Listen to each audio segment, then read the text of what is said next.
Bismillahirrahmanirrahim. Assalamualaikum warahmatullahi wabarakatuh. Video ini akan menerangkan berkaitan dengan SLAB untuk Kopta ataupun sistem latihan program bertauliah untuk saan dengan Kopta.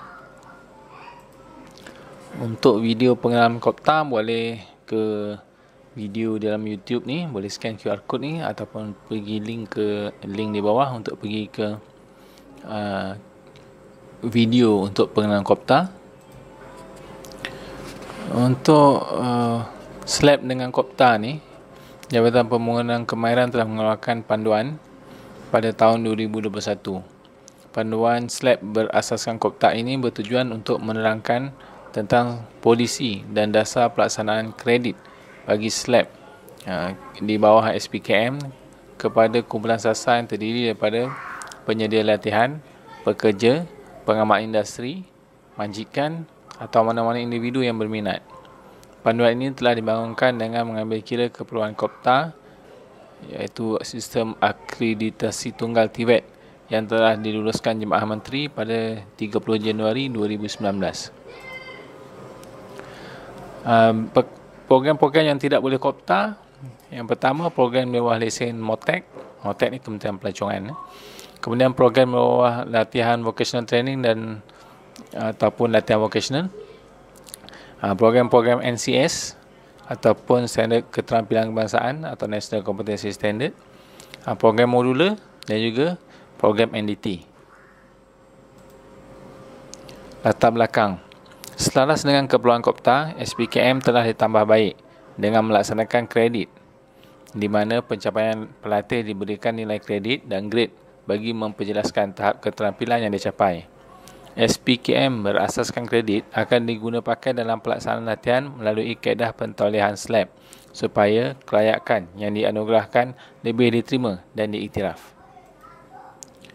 Tujuan SLAB mengikut Kopta ini, yang pertama, meningkatkan kualiti dan keberkesanan pelaksanaan latihan kemahiran sedia ada. Yang kedua, menyediakan laluan kerjaya yang lebih baik, fleksibel dan memberi peluang kepada pelatih atau individu untuk meningkatkan kepakaran dalam pelbagai bidang. Dan yang ketiga, memudahkan individu mendapatkan pengiktirafan. Ciri-ciri SLAB untuk Kopta ini, menggunakan NOS yang mempunyai ciri-ciri dinamik, fleksibel dan responsif. Jadi syllabus kena ikut NOS. Membolehkan kelayakan diperolehi mengikut kesesuaian masa, tempat dan keupayaan individu. Yang ketiga, menyediakan kaedah pembelajaran latihan yang fleksibel dalam bentuk sepenuh masa dan separuh masa bagi mendapatkan pengiktirafan kelayakan. Yang keempat, memberi nilai kredit kepada setiap kelayakan yang diiktiraf. Dan yang kelima, menyimpan dan mengumpul kredit secara berterusan dengan menggunakan pengkalan data dalam talian. Objektif SLAB mengikut Kopta ini, yang pertama, mengukur pencapaian dan keterampilan pelatih dengan lebih jelas dan terperinci, meningkatkan tahap penerimaan dan mobiliti pemegang SKM atau DKM atau DLKM ataupun PC. Yang ketiga, menyediakan laluan kerjaya ke tahap yang lebih tinggi. Untuk Kopta ini boleh sambung ke diploma ataupun degree di Universiti Awam tempatan. Yang keempat, meningkatkan peluang artikulasi ke peringkat kelayakan yang lebih tinggi. Inilah untuk sambung ke universiti. Dan yang kelima, untuk menyediakan peluang pembelajaran sepanjang hayat. Kriteria pelatih. Untuk kriteria pelatih, ada had umur. Untuk pelatih antarabangsa ada had umur, iaitu daripada 18 hingga 35 tahun sahaja. Mesti boleh membaca, menulis dan mengira dalam bahasa Melayu atau bahasa Inggeris. Dan yang keempat, mempunyai persetujuan SKM yang untuk tahap terendah untuk daftar yang lebih tinggi. Contoh, untuk daftar tahap 2, mesti mempunyai persetujuan SKM tahap 1. Untuk tahap 3, perlu ada SKM tahap 2. Untuk DKM, perlu ada SKM tahap 3. Untuk DLKM, perlu ada SKM tahap 4 atau DKM. Syarat-syarat pendaftaran pelatih.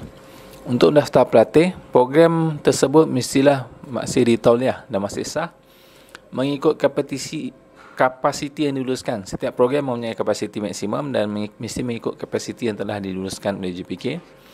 Pendaftaran pelatih antarabangsa perlu mendapat kelulusan bagi pengambilan pelatih antarabangsa daripada JPK. Dan yang keempat, mesti merancang untuk melaksanakan penilaian teori, amali dan juga penilaian akhir. Yang kelima, seorang PP yang dilantik boleh melatih kumpulan yang sama, tetapi pelatih tersebut mesti didaftarkan dalam tempoh 60 hari untuk tempoh latihan tersebut. PB perlu mematuhi syarat-syarat berikut. Yang pertama, tarikh lantikan yang sama, tarikh latihan yang sama. Nanti kita lihat contohnya. Program yang sama dan juga jumlah maksimum pelatih adalah 25 orang. Ini contoh untuk pelaksanaan pelatih menggunakan PP yang sama. PP yang sama, contoh ada maksimum 25 orang kan. Maksimum kapasiti 25 orang. Dalam tempoh 60 hari mesti daftarkan ke semua pelatih itu untuk kapasiti maksimum 25 orang. Contoh, kumpulan pertama 10 orang, daftar 191. Kemudian 1591 daftar kumpulan kedua 10 orang, dah dapat 20 orang. Kumpulan ketiga mungkin seorang kan. Daftar mungkin 1/2. Dan kumpulan keempat mungkin baki ada 4 orang lagi untuk daftar pada 1/2 ataupun 15/2. Jadi dalam tempoh 60 hari mesti didaftarkan semua maksimum 25 orang tadi untuk satu PP. Syarat-syarat pendaftaran pelatih. PB hendaklah menggantikan aktiviti pengajaran dan pembelajaran yang tertinggal. Contoh yang daftar yang pertama dengan daftar yang kedua ada tempoh seminggu kan. Jadi ada baki, ada perbezaan 1 minggu. Latihan untuk 1 minggu tu perlu diganti. Yang kedua, penambahan pelatih kena kumpulan pelatih yang telah sah berdaftar tidak boleh dibenarkan.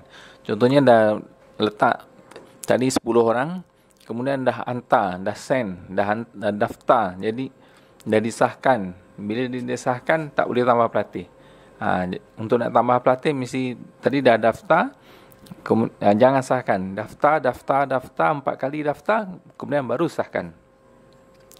Untuk pendaftaran pelatih boleh dibuat sepanjang tahun kepada JBK beserta bayaran dalam tempoh 60 hari. Yang keempat, pendaftaran pelatih yang dibuat lebih daripada 60 hari tidak akan dipertimbangkan. Contoh, sekiranya tarikh mula latihan 1 Januari dan maksimum boleh daftar tarikh akhir adalah pada 28 Februari. Tempoh 2 bulan lah untuk daftar. Perlu diambil peringatan untuk daftar tidak lebih daripada 60 hari. Mesti tidak lebih daripada 60 hari daripada tarikh mula latihan. Di mana nak daftar pelatih? Boleh daftar pelatih di dalam sistem boleh capai melalui laman web www.myspike.my. Buka laman web MySpike dan daftar di situ, ataupun scan QR code tu untuk terus ke laman web MySpike.